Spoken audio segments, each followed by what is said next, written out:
What's going on, YouTube?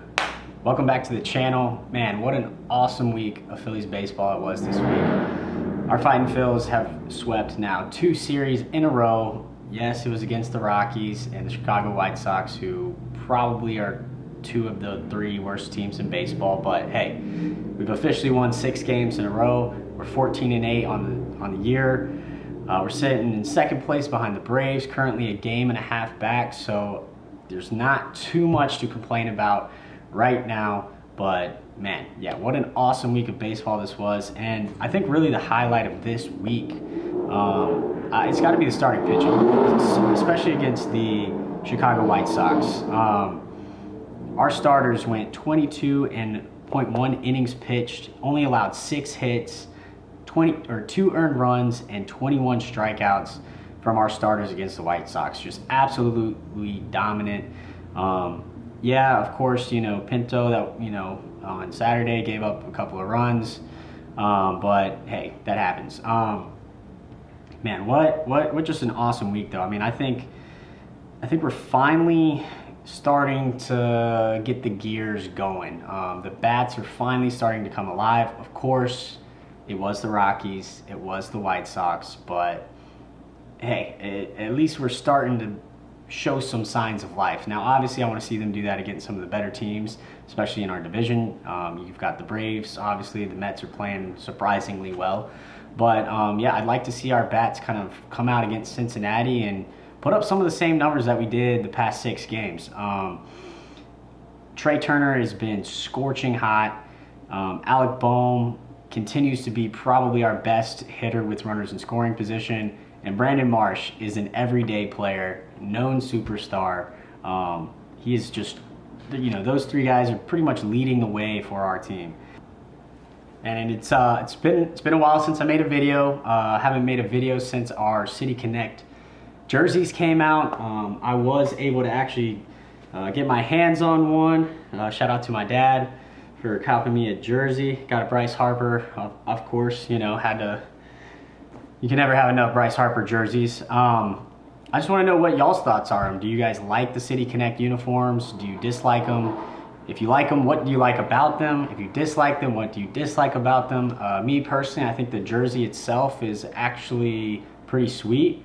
I'm not really a big fan of the uniform as a whole, just because I am not personally a fan of the darker colored pants for baseball. Obviously the powder blues and light colors are fine. I've just never really been a fan of any dark colored pants for any of the uniforms.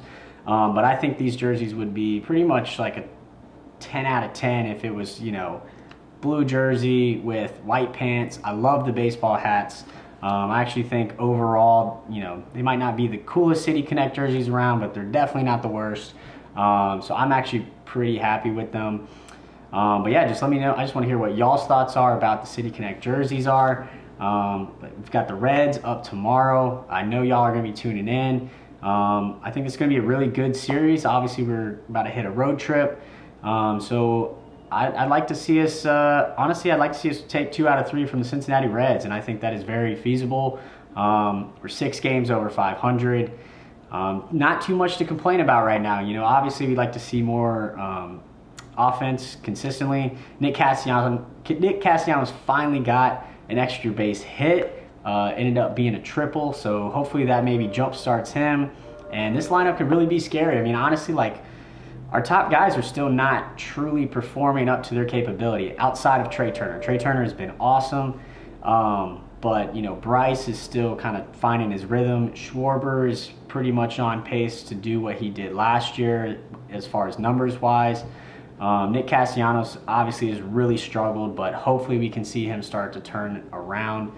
And yeah, I mean, even guys like Bryson Stott have been struggling lately. JT's, he's solid as always, but I mean, this lineup can be dangerous. So I'm excited. We're closing in on the end of April. We're currently 6 games over 500. I'd like to see if we can maybe be 7, 8, 9 games over 500 at the end of April.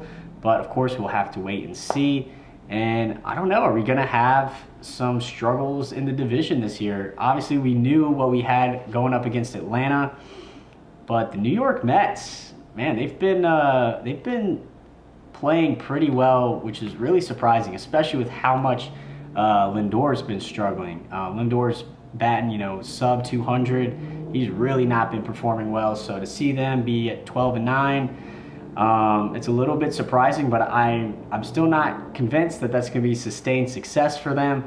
I think they will tail off, but it is interesting to see how well the Mets have been doing and how far the Marlins have, fallen off. I mean, the Marlins are dead last in the division right now. They are definitely struggling. I think this really is going to come down to a two-headed race between the Braves and the Phillies, as we all pretty much expected. But hey, we're a game and a half out right now. It's April. We got plenty of time. Yeah, let's go win that division, and I'll see y'all on the next video.